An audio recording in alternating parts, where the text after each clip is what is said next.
Guess who got brands talking? Brandlive.co.za.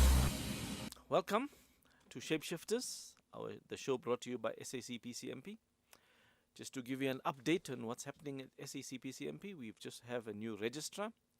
His name is Butcher Matutle. He was the previous DDG at Department of Public Works. And soon we'll invite him to the show to come and talk to you about what his vision for the SACPCMP is. With us today in studio, we have Stephen Logan, who is the CEO of PrivySeal.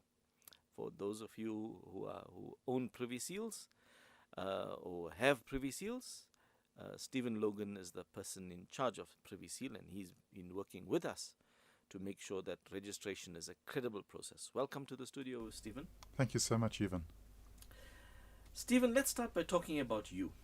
Can you tell us about you, about your background? Well, yes, sure. I started off as a corporate lawyer, working both in Johannesburg for some big firms, and then went over to the UK and worked there. Okay. But I got tired and frankly almost burnt out by mergers and acquisitions and takeovers, and decided I'd go into from corporate to consumer law. Okay. So I helped the man in the street, and for several years I did quite a bit of work in the credit space. Okay. And my law practice, Logan Attorneys at the time, Yes. did about 6,000 applications to the courts to relieve over-indebted consumers. Oh. So that was my background, consumer credit and particularly consumer advocacy. Oh, Yeah. that's interesting. And PrivySeal came about whilst you were a lawyer. Yes. Can you tell us a little bit about it? It's a very interesting story when I heard it first. Yeah, so it is a bit of a kind of probably quite a common thing that I got a phone call out of the blue from first one and then several people to say that they had deposited monies with us and that they wanted to know what we were doing, how were their cases going, Yes. and only to find that actually they'd deposited no monies with us, and they'd been scammed into believing they were dealing with us. Oh, So gosh. people were thinking that they were dealing with Stephen, but meanwhile they were dealing with somebody pretending to be me. Jeez. So that's what started PrivySeal, because Okay. it was at that point that I realized, there's no way that you can easily and quickly determine who is a qualified professional. Yes. And I wanted to try and tackle that problem and give qualified professionals a way to prove in real time that they actually are in good standing with their professional body. And who they say they are. Yeah, and who they say they are. Yes. Yeah. Tell us a little bit about PrivySeal. What exactly is a PrivySeal? So PrivySeal consists of two things. It's first an image that updates remotely. In other words, we issue this image, and the image only appears in the event that a person is actually qualified, that their facts as a registered person check out, they are in good standing. Yes. But that image can be embedded into email and websites and social media posts and frankly anything online. And the idea is that it links through, it's hyperlinked to a certificate. And the certificate likewise has more information about the registered person or the graduate or the licensee, and it also reflects the date and time when the information was last checked. Okay. So a PrivySeal is a very easy way to quickly determine at a glance Okay. whether a person is actually qualified and currently in good standing with their professional body or regulatory body. Okay. And the name PrivySeal has got a little bit of a history to it, not so? It does. So I don't know if only lawyers know this, but PrivySeal is the personal seal of the king. It was first issued in the 1300s, and there was a Lord High PrivySeal. He used to run around, I imagine, after the king or queen of England and stamp documents to prove that they are genuine documents. This really came from the king. Yes, yes. And that's really what we're all about. So Okay. we thought, well, better see if PrivySeal.com is available. Yeah. And fortunately it was. So it has an illustrious, there's actually still an office of the UK government, the Lord High PrivySeal. Yes, sure. That's very interesting. Now, Stephen, can you just give us a very brief outline as to how this whole PrivySeal process works? How does it work? Well, we go off to the professional bodies and regulatory bodies like the SACP CMP. And we say, look, you do your entire registration process and you are ensuring that the person actually is entitled to become a member or registered person. But at the very end of that process, they normally issue paper-based certificates. Even sometimes they issue digital certificates, but they're not like ours, because our digital certificates tie back to the contact details of the person. Yes. So we explain our process to them and how we can eliminate fraud and how we can increase their revenue by ensuring that registered persons or their professional members actually stay as professional members and continue to pay their fees. Yes. So we first of all have to get their agreement as a client. When we've done that, we have to do a data integration process to synchronize their membership data with our platform. And then they go and they invite all their members to go and subscribe to sign up for their digital certificate and seal at our website, PrivySeal.com. Once they come to our website, they put in their first name, middle name, last name, their email address and mobile number. And we then send them a timed one-time PIN to both their mobile number and their email address. And that is a two-factor authentication process to just confirm that this person is in control of their email address and mobile number. Once we've verified that, we can then do an auto-matching process. So we look amongst all of our clients' data for any person with that name, Yes. exactly, and with that mobile number and email address Yes. that we verified independently. Oh. And then if there is such a person, we then go and say, oh, well, potentially this person is entitled to a PrivySeal. Let's see if they are actually eligible. Yes. And then we check on their eligibility, depending on the eligibility rules of our client. Yes. So some professional bodies might say you just need to pay a fee, annual fee.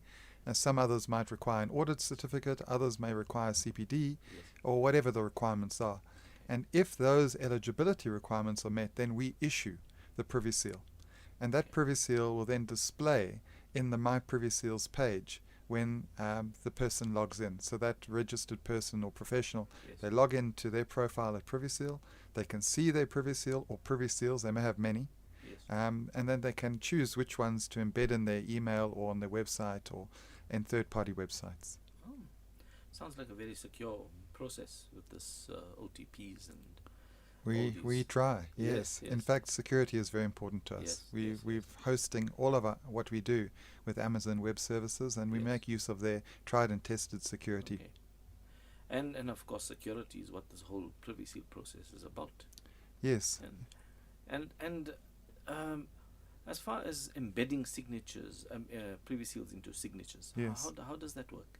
Well, we've got several guides up on support.privyseal.com for each different kind of program. So Outlook has a way of doing it. Gmail has a way. The simplest is certainly Gmail, where you just go into the signature editor Yes. and you insert a picture. Okay. And then it asks for a website URL Yes. for our remote Yes. PrivySeal picture. You just paste Yes. the URL that we give in there, and then it just pulls the PrivySeal image in to your signature.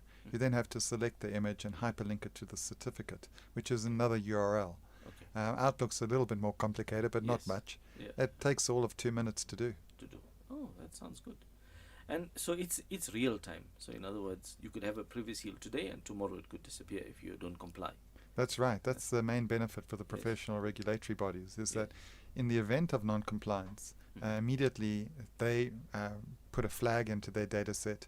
We pick up that flag, non-eligible, Yes. and consequently it's removed. Yes. And that's an immediate benefit for the registered person as well, because they know there's something wrong. And Absolutely, yeah. very frequently we display an error message that's specific to that flag. Yes. Oh, your CPD is not correct, or whatever the problem is, and then they are able to correct that. And they don't have to do anything. As soon as they've corrected the problem with their registered body, Yes. then their PrivySeal reappears. It's Reappears. reissued. Oh, great. And the thing is with the real time email signature, will it apply to the email signature as well? Yes, Yes. so that's So- the benefit of it, is that it is real time. Yes. On the actual PrivySeal image itself, Yes. you'll see a date stamp. Yes. It will typically be the current date Okay. with a time within 10 minutes of the real time that you're looking at it. But sometimes our clients set a longer period of time if they don't need it to be checked as frequently as that. So we have one or two clients where it only changes a couple of times in the day. But in most cases, the PrivySeal should reflect almost the current time, because that's when last the information was checked. Okay. And this PrivySeal is suitable for any professional body, right? So we've got several recognized professional bodies that make use of it. But in addition, it's really, the aim is also regulatory or statutory bodies, and potentially also academic bodies like universities or any kind of educational body. Right. Who are some of you, who was the guinea pig in this process? Who was the first? Who was the first client? My law society was the first client. I like to say it's the Law Society of Nelson Mandela and Mahatma Gandhi, the Law Society of the Northern Provinces. They were very kind.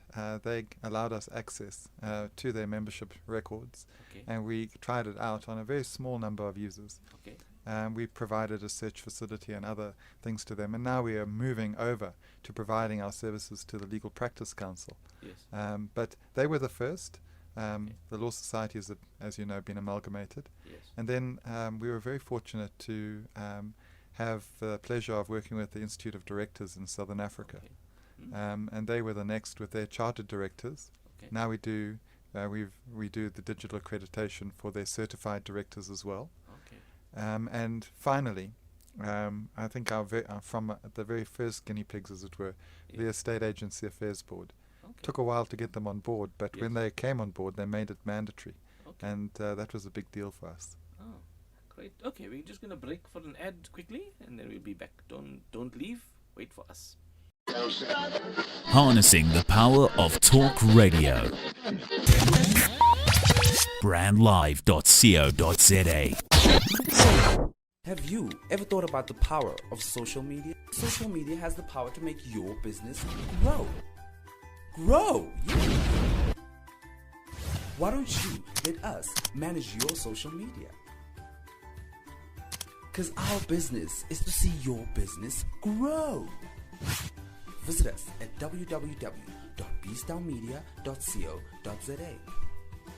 Making a bold statement yet blending into the surrounding suburbs of Melville, 27 Boxes is a realization of edgy design and practical implementation.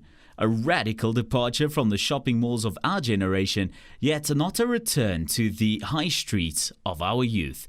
27 Boxes showcases the best of a shopping centre set in a garden, surrounded by the bohemian suburb that is Melville. 27 Boxes, shop, play, eat. Okay, we're back. Stephen's back with us. Stephen, you then ventured into the built environment, and SACPCMP was your first client. Yes. Can you tell us a little bit about that experience? Well, it was a very good experience, because I think what had happened, reading between the lines, was that the SACPCMP had gone through quite a process to ensure the credibility of their registration process, with really getting a whole lot of different people involved in improving things. And because of that, I think that they had a real desire to ensure that there was no fraud, and that there was the process was not only credible, but the information that was being displayed on the certificates was correct, and they wanted to partner with their registered persons. So I think they were an ideal client for us. And the process was pretty smooth, because we found that the SACPCMP actually removed their physical certificates on the 1st of April 2018. So there was a significant adoption as a result of that, because there were only our digital certificates that you could access in order to prove your registration and good standing. So that meant that most, if not all, of the registered persons have actually subscribed and signed up for their certificates, their digital certificates and seals. And we've found that the process has been pretty straightforward. There have been some support queries, there's some teething issues in terms of people not getting one-time PINs, or the forgot password routine being too difficult for some. But generally speaking, it's gone smoothly. Okay. And so it's been a really good experience. What were some of the highs and lows of in getting PrivySeal to work for organizations? Well, one of the very best outcomes for us has been the SACP-CMP in terms of the gazetting of our digital certificates, because I think that that's changed the perspective that other councils within the built environment and frankly further afield and now look at us and our certificates as being extremely reliable and secure and scalable. And so that's why we've been able to contract with the architects and the quantity surveyors. Yes. And we hope several other councils within the built environment. So I would say that that was a high, but some of the other highs have been the way in which different of our clients have really made the certificate their own. So for example, we issue certificates to the Estate Agency Affairs Board for their registered estate agencies. And those certificates will shortly reflect the details of all the employees of each of the agency, at each agency. So it's that kind of customized solution where there's a lot of benefit for the people in that particular field. Yes. And in terms of benefits to the SACP-CMP, apart from making the organization more professional than it already is, what are some of the benefits for SACP-CMP, and what were some of the accolades? Because yes, well, there's been an impact. Yeah, there has been an impact. I mean, when we started out, we won a Innovate UK award, and from the SACP-CMP side, we know that there's been a significant increase in their revenue. I think 102% in the last financial year, Yes. an increase of 19% in the registered members over the course of the last year. So that's probably the most significant revenue and registered member increase that the SACP-CMP has experienced in many years. And the fact that we are largely attributed to be the cause of that is a significant impact for us. The other key thing is that there are well over, I think in the region now of 7 million PrivySeals displayed monthly Yes. on different websites and email footers and the like. So as the adoption of not only the digital certificate but actually implementation, what's happened for the SACP-CMP is their brand as the SACP-CMP has now been indelibly associated in every email that registered persons can send out. Yes. But that's resulted in a partnership between the registered person and the SACP-CMP so that effectively any contact details that reflect on the certificate, on the PrivySeal certificate, there's an incentive now for the registered person to keep those contact details up to date with the SACP-CMP. Obviously, they don't want to have details that are old on the SACP-CMP database because otherwise they'll reflect those old database, old contact details on their certificate. So data integrity is preserved and improved. It's not only revenue increase in registered persons, but I think also the transparency, the fact that now you can tell different classes of accreditation of registration. Okay. So at a glance you can see if someone's a candidate or if they are professional, and that's very important because we understand that in the past some people pretended to be fully qualified when they were only candidates. Yes. Yeah. And in the built environment, safety is a big concern. So, and it's important that people working in this environment should be credible people. Would that be a consideration for the entire built, not only SACP-CMP, but the entire built environment? Well, we are firmly of the view that we're operating within an ecosystem, and that ecosystem includes professionals from all different disciplines. So ideally, you want to know that you're dealing with credible professionals at every stage. And so there's a real need from a safety perspective that you're dealing with people who actually have done their CPD, that really know the latest safety techniques or whatever are the latest requirements from a regulatory perspective.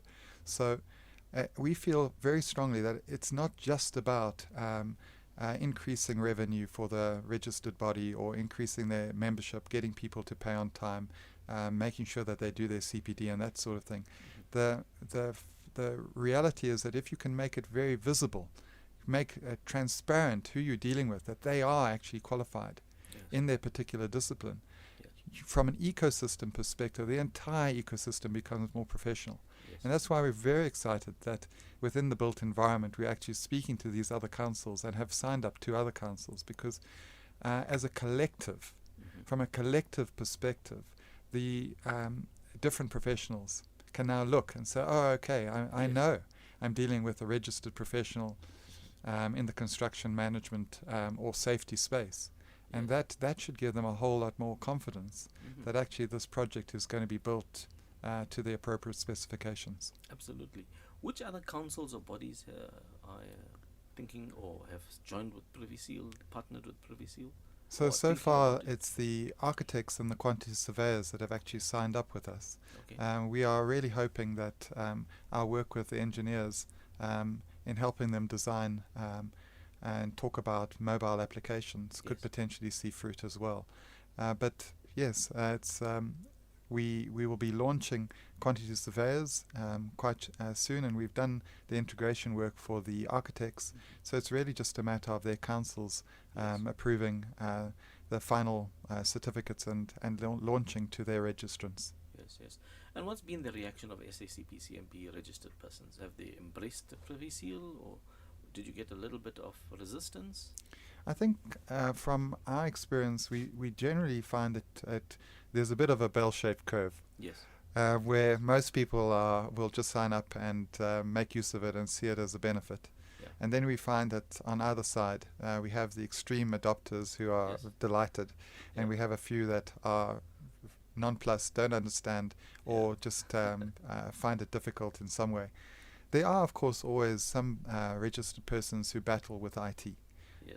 And then you've got to handhold them and help them along. Yeah. But by and large, a very, very positive response. Yes. And we think that over time it will be more and more positive as people realize it's a competitive advantage. They go through the process of, paying their fees and doing the CPD. What do they get for it? Well, they need to be recognized. Yes. And this is an easy way to showcase their qualifications and that they have done all, ticked every box. Yes. And if they have problems, who should they go to if they have problems with their PrivySeal? So PrivySeal has support pages. The starting point is to log in and see if there's an error message that's being displayed. Because very frequently we'll display a very specific error message, such as your CPD is not up to date or your fees haven't been paid. But in the event that they've got a difficulty, let's say with signing up for their PrivySeal, they just have to ensure that their contact details continue to match those that are held by the SACP-CMP. And so our support.privyseal.com is a very helpful place to go. And then, of course, if that doesn't work, definitely contact the SACP-CMP. Okay.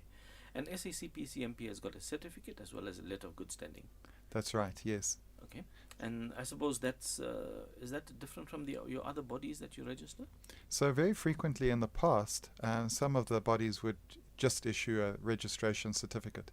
But depending on how long that certificate was valid for, they would have a separate certificate of good standing. Yes. In the case of the SACP-CMP, both certificates are issued at the same time. So you can't get one without the other.